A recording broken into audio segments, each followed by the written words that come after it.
mindset, but toolkit. How are we constantly working with scholars, working with children, conferring with them, coaching, listening? So a strong formative skill set, I think, is imperative. Inquiry thrives in spaces that are aligned with a rich formative skill set. And Becky, as we talk about Guy's work and your work around performance mode versus learning mode, right? It's really hard for inquiry to be authentic and sustained if we're in a performance-heavy culture, performance-heavy classroom. Here's the assignment, here's the outcome, do it this way. Whereas if we are a little bit more balanced in the power of learning mode, and when I think learning mode, I think, wow, what a great opportunity to coach and provide formative feedback.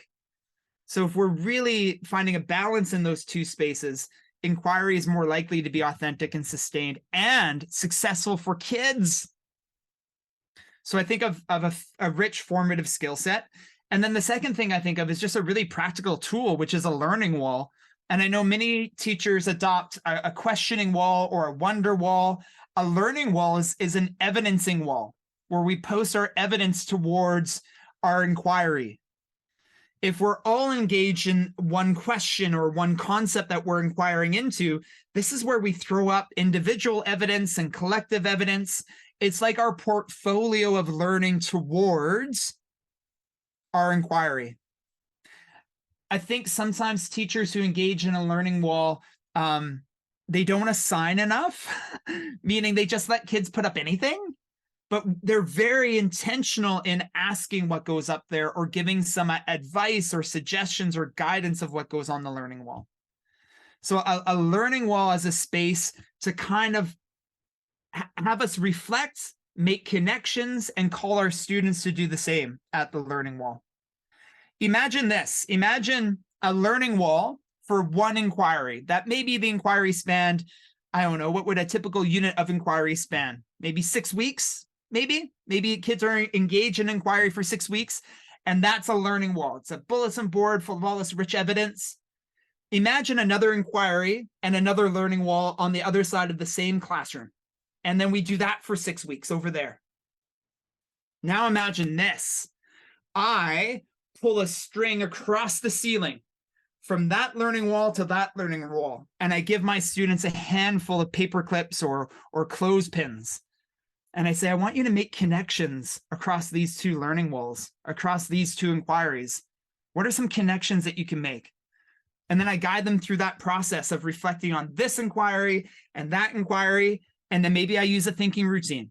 Maybe I engage in a questioning protocol where they create some evidence and they clothespin it or paperclip it to the line. Now I have this beautiful web that begins to form across the inquiries. Isn't that neat?